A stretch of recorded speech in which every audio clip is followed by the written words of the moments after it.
terus tangannya geratakan kemana-mana, pegang muka, gitu ya dok ya. Jadi Betul. harus aware lah ya dok, boleh ke rumah sakit, tapi mungkin dipersiapkan gitu ya dok ya. Yang pakai Apalagi kan, APD benar. apalagi Betul. kalau nggak ada anak baby, kalau baby atau anak balita kan mungkin bisa lari-lari ke sana kemari. Kita kan udah tahu lah ya dok ya, mana yang Hmm. baik untuk kita lakukan, mana yang tidak. Sebenarnya seperti itu ya dok ya. Iya, betul. Dengan Jadi menjaga ke protokol kesehatan yang bagus, pastinya sih kita bisa pergi ke rumah sakit dengan aman. dengan aman.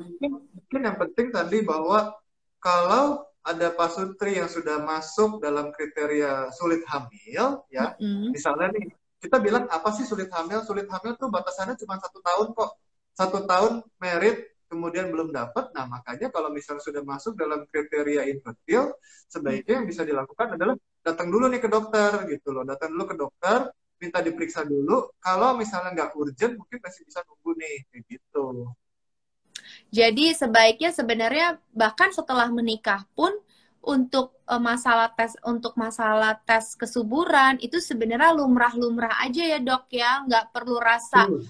aduh ditunggu-tunggu, walaupun mungkin dua-duanya oke. Karena pengalaman saya nih dok, waktu saya setelah menikah saya memang menunda dulu untuk 1-2 tahun, awalnya mau enjoy my marriage dulu, tapi setelah itu jadi keterusan dok, jadi kenyamanan. Tapi Iya, waktu betul. saya belum mau memiliki anak saat itu, saya tetap tes kesuburan dulu sama suami gitu. Jadi saya cek kesuburan, saya ternyata oke, suami oke, feel oke, semuanya oke. Ya udah kalau memang kita mau tunda dulu, kita tunda dulu asal kita tahu kondisi sehatnya. Dan pada saat setelah saya ingin hamil, saya juga akhirnya balik lagi ke dokter untuk cek kesuburan lagi. Jadi buat saya cek kesuburan itu jangan tunggu ya dok sebenarnya ya. Iya, Jangan betul. jangan karena banyak banget nih paradigma mungkin orang suami istri yang kadang-kadang malu cek kesuburan dok, atau ngerasa nggak comfortable, nggak ngerasa perlu, nggak ngerasa ya kalau hamil hamil aja gitu. Padahal Iya, sebenarnya tes betul. kesuburan itu penting supaya bisa ibaratnya memprogram planning kita ke depannya harus seperti apa ya dok ya. Ya, memang sebetulnya yang saya sangat tekankan kalau untuk Pak Sutri, yang penting kita cari tahu dulu nih punya masalah atau enggak gitu loh. Hmm. Tapi ini juga mungkin Sandi, kita juga harus lihat bahwa kebanyakan di kultur masyarakat di Indonesia terlalu banyak berfokus sama ceweknya. Ya, jadi Hmm. perempuannya yang diperiksa terus, yang dikasih Betul, obat, betul. tapi perempuannya. Padahal mungkin aja problemnya tuh dari si bapaknya tuh, si suaminya. Jadi sebetulnya, Berarti berarti bisa dibilang support suami harus sportif juga ya, Dok ya, sebenarnya ya. yes, betul. Iya, Jadi kesuburan itu masalah Pak Sutri, bukan masalah masalah lo atau masalah gua atau lo dulu deh betul. diobatin, nanti gua baru diperiksa. Gak bisa, Benar. Jadi dua-duanya itu jalan bareng. benar. Jadi mungkin kayak aku nih, pengalaman aku juga dok, pada saat saya tes kesuburan, suami juga mengerti. Jadi waktu itu aku tes darah, tes masa subur, tes semua. Dan suami saya juga tes sperm juga, apakah spermnya itu sehat, apakah spermnya itu memiliki kualitas yang baik. Terus juga dari bukan hanya sperm aja, tapi juga sampai seluruh tubuh gitu loh dok. Jadi semuanya tuh saya dan suami bener-bener kita tes bersama-sama supaya tahu sampai sedetail-detailnya. Jadi bener kata dokter, aku setuju banget. Jadi kalau memang mau tes masa kesuburan, jangan cuma si istrinya aja, tapi juga suaminya juga. Ada juga mungkin istrinya udah tes, udah oke, makanannya juga udah sehat, pola hidupnya juga sehat, tapi suaminya nih dok yang pola hidupnya mungkin masih belum sehat. Contoh misalkan nih dok, Iya. pengalaman saya punya temen juga suaminya perokok misalkan kan, sedangkan harus Hmm. vakum dulu, harus puasa dulu lah dok ngerokoknya. Dan ternyata setelah Hmm. dia mulai puasa, dia mulai hidup sehat, makan sehat, pola tidur juga oke, bisa hamil ternyata. Itu pengaruh ya Iya. dok ya, jadi lifestyle juga hal yang paling simple dan basic dari lifestyle juga pengaruh ya dok ya. Ya, betul. Jadi, nah ini nih seringkali kebetulan karena Sandi bahas soal rokok ya. Rokok Mm-mm. itu seperti pedang bermata dua tuh rokok tuh ya. Jadi dia dia bisa melukai atau merusak ke suaminya sendiri ataupun ke ibunya juga. Nah, seringkali Mm-mm. tuh buat yang para perokok, pasti aja kalau disuruh berhenti alasannya bahwa itu dia tetangganya temennya ngerokok, anaknya banyak tuh gitu ya. Selalu Iya, alasannya betul, begitu. betul. Iya, iya, iya. Tapi rokok itu selalu unik. Jadi rokok itu unik bahwa rokok itu akan memperparah kondisi sperma yang sudah jelek. Artinya kalau kondisi awalnya sudah jelek, rokok akan memperparah. Tetapi kalau kondisinya tidak, spermanya dalam kondisi normal, parameter spermanya pasti akan memburuk gara-gara rokok, tapi belum tentu spermanya jadi abnormal, tapi parameternya jadi memburuk. Jadi agak-agak turun sedikit lah kualitasnya. Nah, cuman Hmm. rokok itu sudah pasti jelek ke sel telur. Jadi artinya meskipun si bapaknya merokoknya di rumah tetangga atau merokoknya di luar rumah, tetapi Tapi begitu di dia baju datang, ya, Dok ya. betul, begitu dia datang bau rokok, baunya Betul. aja gitu tercium telur gitu loh. Jadi Nggak usah kadang-kadang yang perlu suami kita tuh istri ya, Dok ya. Dengan lingkungan kita aja, misalkan ada orang tua kita yang perokok, atau misalkan ruang kerja kita perokok, terus kita terlalu deket sama mereka yang hampir setiap betul hari, betul walaupun mungkin betul. ngerokoknya nggak di depan kita, tapi abis itu meeting sama kita itu berasa banget kan, Dok, baunya, chemicalnya. Apalagi di zaman pandemi sekarang ini ya, Dok ya, yang harusnya kita lebih jaga kesehatan ya, Dok ya. Ya. Dan satu lagi, orang juga suka lupa, rokok elektrik juga termasuk rokok. Itu juga Hmm. berpengaruh terhadap kesuburan. Oke, oke. Jadi Gitu. elektrik rokok juga, walaupun yang aku suka cium rasa stroberi, Dok, rasa Hmm. buah-buahan itu tuh gimana, Dok? Oke juga nggak, Dok? Iya. Justru kita harus waspada di situ ya, karena tadi kalau kita lihat bahwa bahan chemical yang ada di dalam cairan vaping, cairan-cairan rokok elektrik itu tidak terstandarisasi dengan baik.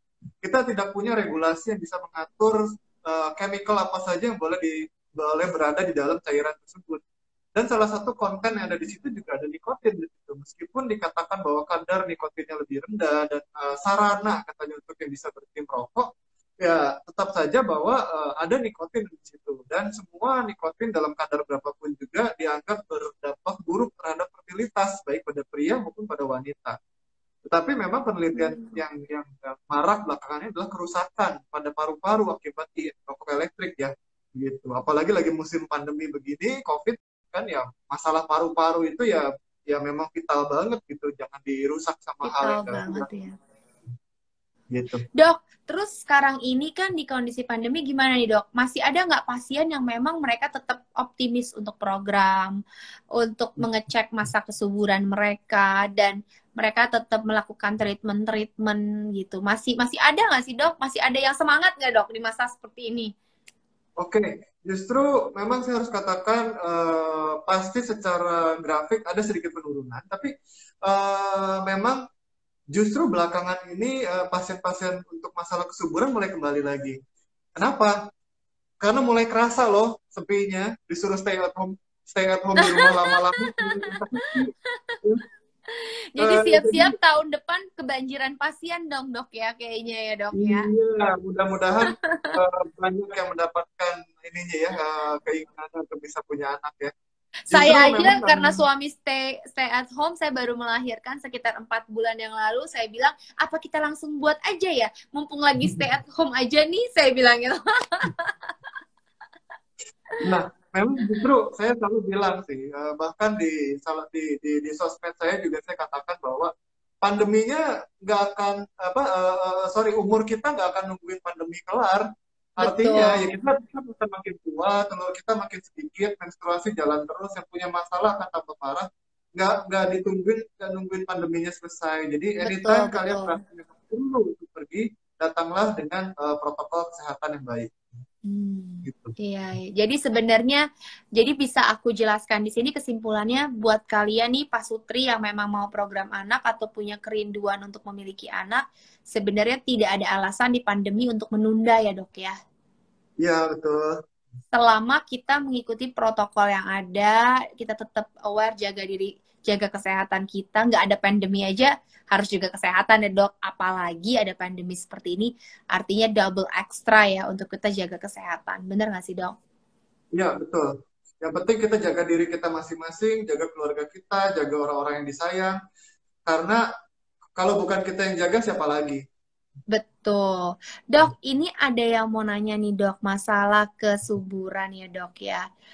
eh Tadi, wah ini karena udah kepanjangan nih, kayaknya yang komen-komen jadi bingung nih. Kira-kira ada ini nggak dok, penjelasan mengenai kira-kira untuk orang yang pasutri yang baru mau memulai program baby itu apa sih yang pertama-tama yang harus dilakukan? Treatment apa yang misalkan seperti yang dokter bilang cukup tunggu waktu setahun deh baru cek masa kesuburan gitu lebih detail. Nah biasanya kalau udah setahun nih belum dapet anak juga, gue mau ke dokter deh. Setelah ke dokter apa yang harus dilakukan dok? Apa yang harus dibilang Oke. ke resepsionis saya mau apa gitu? Ya, sebetulnya gini. Jadi memang betul bahwa patokan dari Pak Sutri dibilangin kalian susah nih adalah kalau 1 tahun mencoba, bukan 1 tahun merit ya, Sandi sorry ya. Jadi kalau 1 tahun mereka nyoba belum dapat juga, kita bilangnya sulit. Atau misalnya mereka merasa memang ada masalah gitu loh, cepat-cepat datang ke dokter. Nah, pada beberapa case, beberapa pasien misalnya baru nikah 3 bulan tapi langsung datang ke dokter karena apa? Karena misalnya dia kalau menstruasi sakitnya luar biasa ini. Ya cepet-cepet lah dia datang ke dokter untuk ngecek ada apa, apakah ada masalah atau tidak. Jadi pada prinsipnya kapanpun juga merasa sulit, kapanpun juga merasa ada masalah, terutama dalam masalah kesuburan dalam hal ini, ya cepat-cepat pergi ke dokter untuk ngecek nih ada masalah atau enggak. Dan tentunya apapun juga masalahnya, entah masalah dari spermnya, apakah masalah dari perempuannya, itu adalah masalah bersama. Harus dihadapi bersama oleh pasutri, oleh suami istri sebagai masalah bersama. Jadi nggak ada tuh yang namanya hamil terus nyalahin sana, nyalahin sini. Kamu sih begini, kamu sih begitu, nggak ada. Semuanya harus bersama-sama diselesaikan secara bersama-sama. Gitu. Jadi kapanpun merasa masalah, go, datang ke dokter. Dok, ini aku tertarik banget nih karena dari yang aku baca mengenai dokter nih, Dokter Ivander Utama adalah dokter kandungan dan kebidanan yang tergabung dalam tim Morula dengan penanganan inseminasi dan bayi tabung nih dok, serta berpengalaman dengan USG screening. Wow, ini keren banget nih dok. Nah, buat biasanya nih dok, kalau aku dengar bayi tabung nih dok ya, itu sesuatu yang ya udah deh, udah final uh, final final jalan keluar gitu loh dok, udah mentok ya udah deh bayi tabung karena waktu itu aku juga kan setelah aku menunda 1-2 tahun terus akhirnya keterusan dengan bekerja dengan traveling sama suami berduaan setelah 7,5 tahun baru sadar kayaknya kita berdua harus segera serius punya anak nih gitu kan dok ya. Tapi waktu itu kan karena masyarakat tahu saya juga lama kosong hampir 8 tahun menikah belum punya anak, langsung kan dok masukan-masukan bayi tabung aja, inseminasi aja langsung tuh semua. Cuma karena saya waktu itu sama suami di awal pernikahan lalu setelah mau mendesain hamil kita tes lagi dan ternyata kondisinya sehat-sehat saja, subur-subur aja, jadi tinggal diatur aja nih saat berhubungan intim masa suburnya itu di tanggal berapa. Saya nggak langsung terburu-buru untuk melakukan inseminasi ataupun yang namanya bayi tabung. Nah, dok, tanda-tanda apa sih pasangan itu harus ya udah deh, kalian harus bayi tabung aja atau inseminasi aja. Seperti apa sih dok yang harus di titik apa pasangan suami istri harus akhirnya memutuskan untuk mengambil keputusan itu? Oke, jadi ini pertanyaannya bagus banget. Memang Sandi ada banyak orang-orang yang merasa takut dengan bayi tabung ya, karena merasa bahwa masa sih gue harus langsung masuk bayi tabung kayak gitu ya. Dan ada beberapa pasutri yang memang butuh banget penanganan bayi tabung, tapi akhirnya mendelay, akhirnya pregnancy rate atau peluang hamilnya jadi turun terus karena mereka mendelay untuk masuk ke dalam program yang definitifnya, program yang sebenarnya. Nah, tetapi kalau kita menjawab pertanyaan siapa sih pasutri yang wajib untuk masuk di program IVF atau program bayi tabung, maka yang harus untuk masuk di IVF adalah pasutri-pasutri yang memiliki masalah pada saluran telur, terutama dua-duanya. Kemudian masalah berat pada sperma, atau misalnya spermanya sedikit banget. Nah, oke, dia nggak kuat untuk masuk bayi tabung. Atau yang ketiga adalah usia.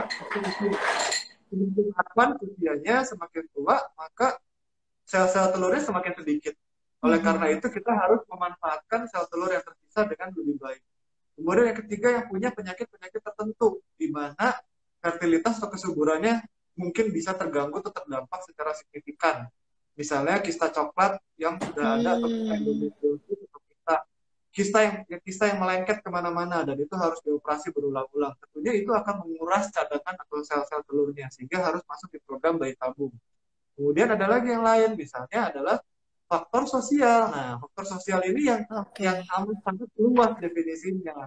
Ada yang karena misalnya, yang selalu bingung ya dok ya, yang serba salah juga ya dok ya. iya, betul. Misalnya, dok, orang tua saya udah tua, pengen cepatan punya cucu, misalnya kayak gitu. Nah, itu kita akan anggap sebagai, oke, ya udah deh cepet-cepet. Tapi it's okay, dok. Misalkan, dok, saya baru menikah 3 bulan, tapi ibu saya mungkin sudah, atau orang tua saya, ayah saya atau ibu saya sudah sepuh, udah tua, pengen cepet-cepet deh, biar bisa sempat ngelihat cucu, misalkan gitu. Itu sah-sah aja, dok. Misalkan dalam kondisi mereka tuh oke gitu, sehat. Cuma karena banyak juga dok yang dicek dalam kesuburan tuh kayak oh semuanya oke, everything oke, tapi memang belum dapat aja dok. Itu gimana dok secara penjelasannya dari segi kedokteran? Maaf ya dok, sambil minum, permisi ya dok. Biar nggak seret dok. Sampai 6 jam ke depan saya nggak bisa minum. Oh, kenapa dok? Kan pakai masker. Oh, pakai masker ya. Hati-hati dok, harus minum dok, nanti dehidrasi dok. Oh iya, pasangin dulu deh. Jadi ceritanya gini, kalau kita bicara mengenai pilihan atau choice ya, pilihan itu adalah kembali ke tangan pasiennya. Artinya kalau misalnya pasiennya harus masuk bayi tabung, tapi misalnya dia memilih untuk melakukan tindakan yang lain, itu adalah choice dari pasien.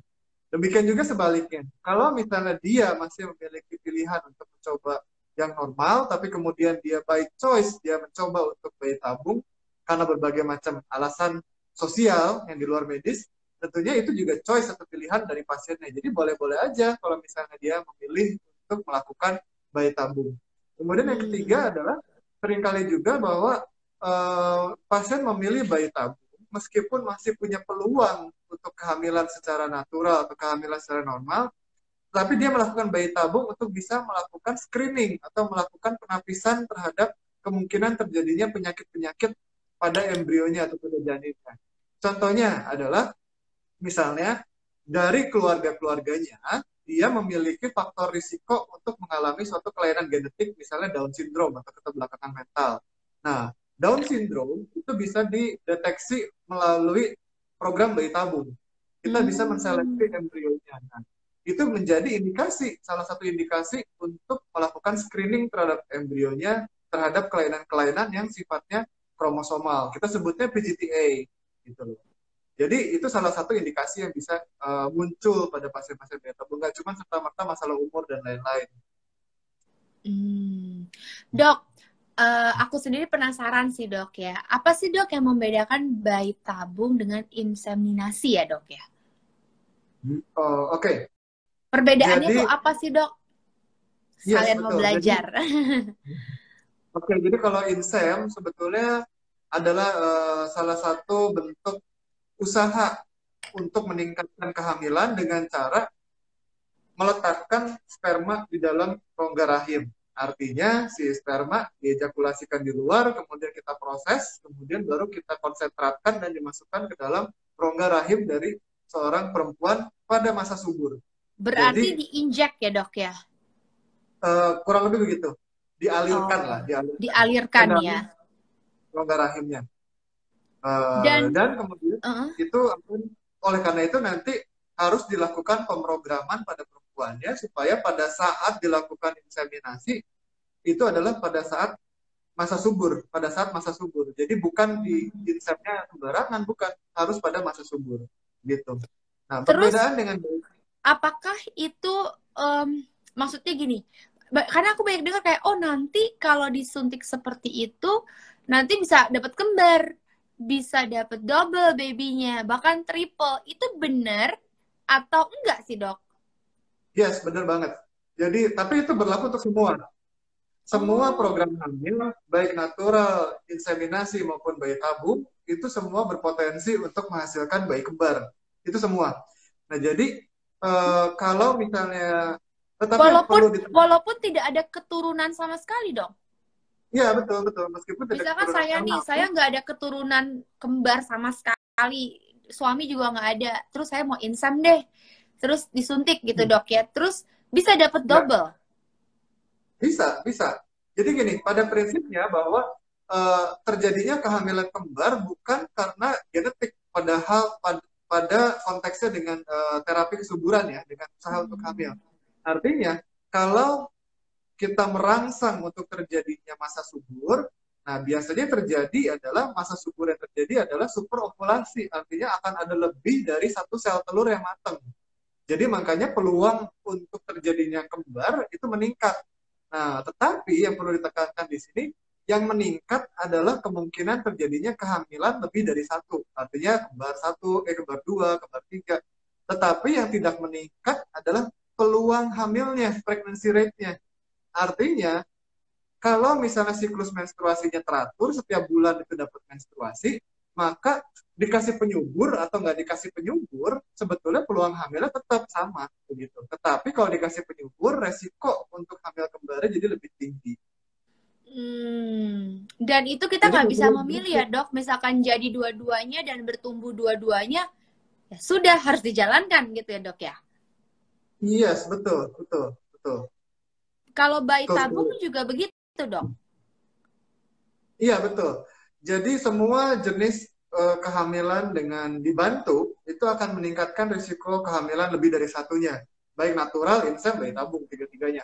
Nah, termasuk juga dalam hal ini kehamilan yang sifatnya bayi tabung. Nah, meskipun pada bayi tabung, kita sebetulnya berusaha menghindari untuk menanam lebih dari satu embrio. Artinya kita berusaha menghindari nanam 2 janin, nanam 3 janin. Enggak, kita berusaha menghindari itu. Tetapi pada prakteknya memang terpaksa kita seringkali harus nanam lebih dari 2 janin. Akhirnya terjadilah kehamilan kembar atau lebih dari satu. Dok, maaf nih dok ya bawel aku, tapi ada pertanyaan yang udah cukup banyak masuk nih dok. Iya Pertanyaannya nih dok, betul. pertanyaannya dari Agus Widayanti, September nanti usia pernikahan dia 9 tahun. Suami ekstrim aligo, istri tuba paten haid lancar. Cuma untuk sel telur kadang menggunakan obat dari dokter agar ukuran sesuai. Bagaimana solusinya, dok? Sebetulnya kalau kalau pemeriksaan spermanya benar nih, ekstrim oligo, itu nggak bisa lagi dicoba natural.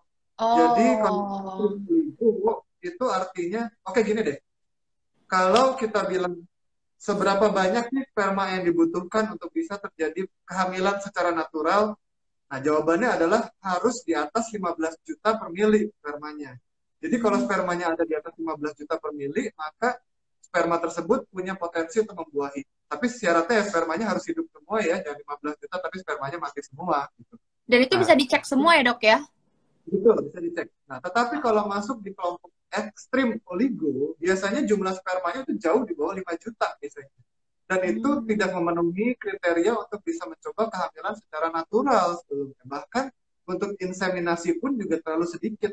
Karena syarat untuk insem adalah di atas 10 juta, bukan di bawah 10 juta.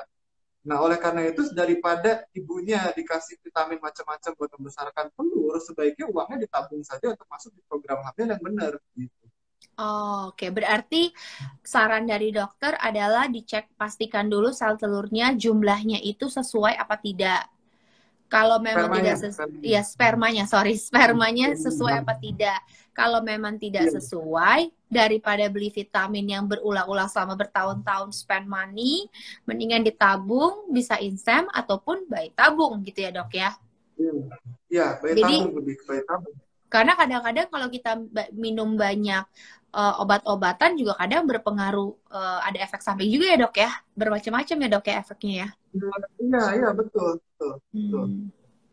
betul. Dok, pertanyaan yang kedua nih dok, pertanyaan dari Winnie Aldia, apa benar PCOS pantangan makan makanan yang mengandung kedelai?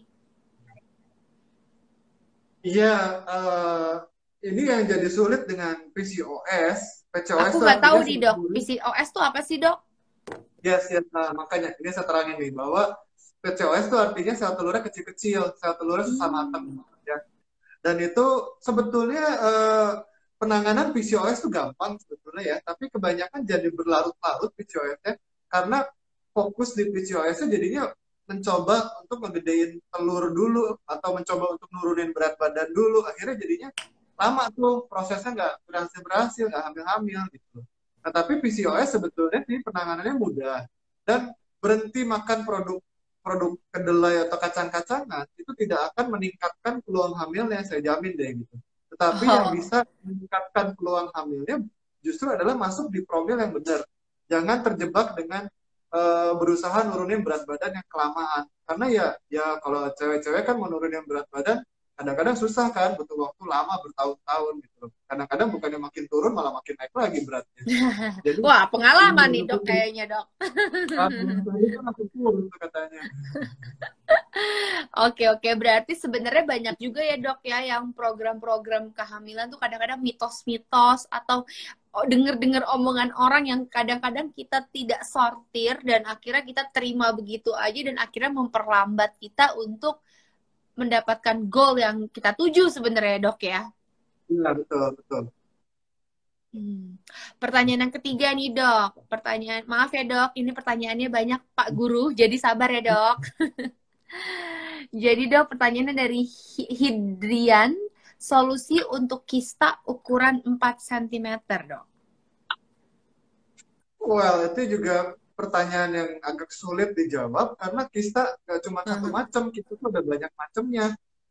Jadi kalau kita mau Oke. bilang solusi untuk kista, kista ada yang harus cepat-cepat dioperasi, kista ada yang bisa dibiarinin aja nanti juga hilang sendiri bulan depan. Ada juga kista yang memang Oh. ada di sana dan bikin sakit menstruasi. Jadi solusinya apa Hmm. ya? Ya tergantung jenis kistanya, saya nggak bisa jawab itu. Iya, karena dia nanyanya juga nggak jelas ya dok ya, nggak detail ya dok ya. Ya, mungkin perlu diperdetail sama dokternya yang bilang ada Ya. kista ya. Tetapi saya tekankan bahwa nggak semua kista harus operasi gitu loh. Jadi jangan begitu dengar kista langsung takut duluan. Padahal mungkin kistanya ya bulan depan juga hilang gitu. Iya Saya dok, jarang-jarang. benar-benar waktu itu saya pernah dengar kayak kista itu sebenarnya bahasa kedokteran, ilmu kedokteran, tapi dalam banyak level ya dok ya. Ya ada banyak kista itu ada banyak. Soalnya kayak Terutama suami kita. aku nih dok, misalkan di bagian tangan kadang-kadang suka ada berindil sedikit benjolan gitu dok. Kita udah panik, wah terus ada dengar-dengar sebutan nama kisah, tapi ternyata setelah dijelaskan baru mengerti, oh nggak perlu diambil, semuanya oke kok ini nggak kenapa-napa. Tapi kan kita orang awam kalau udah denger kista kayak udah, aduh kista artinya tumor, artinya ini, artinya itu ya dok ya. Jadi udah takut duluan dok. Betul, Dok betul. ada pertanyaan lagi nih dok. Pertanyaan dari Hera, suami ibu Hera, azopspermia. Apakah bisa tetap membuahi? Azo itu artinya tidak ada spermanya. Jadi kalau Hmm, ditanya apakah bisa membuahi, jawabannya apa yang membuahi gitu loh, karena spermanya juga nggak ada. Jadi oke. sebetulnya azospermia itu ejakulasinya ada, keluar, tapi kalau dilihat di bawah mikroskop nggak ada selnya, nggak ada sel spermanya. Nah, Iya. jelas ini harus dilihat lebih jauh lagi. Apakah memang spermanya nggak keluar karena sumbatan atau spermanya nggak keluar karena memang nggak produksi? Nah, ini harus diperdalam lagi. Oke. Dokter, thank you banget. Aku dengar dokter soalnya mau operasi, mau tindakan. Jadi Ya, harus ini harus menjadi pahlawan dulu dokter, harus yang diutamakan. Dokter, terima thank you banget. kasih. Tapi aku penasaran nih, Dokter Iwan tuh praktek di mana sih, Dok? Kali aja nanti kalau aku lagi di daerah dokter bisa mampir-mampir, bisa cek-cek, ya kan, Dok? Jadi banyak juga nih soal yang nanya, dokter praktek di mana saat ini? Ya, untuk saat ini saya lagi ada di RSIA Bunda Menteng ya, di Rumah Sakit Ibu dan Anak Bunda Jakarta. Jadi Oh, kalau oke. kamu ya bisa bikin appointment, kita ketemu di sini, nanti ngobrol-ngobrol dulu di sini. Ya, dan ini keren banget ya dok ya. Aku bisa lihat dari studi dokter dan mendapatkan master degree juga. Wow, keren loh dok ini. Dan Thank you. pastinya kalau aku memilih dokter pasti kita juga harus lihat pengalamannya juga ya dok ya. Itu penting ya dok ya. Yes. Dok, thank you so much, Dok. Udah ngobrol-ngobrol bareng aku di sini. Jadi kenal sama Dokter Ivan. Sehat selalu, Dok. Tetap jaga kesehatan dan Lagi. selamat bertugas. Thank you so much, Dokter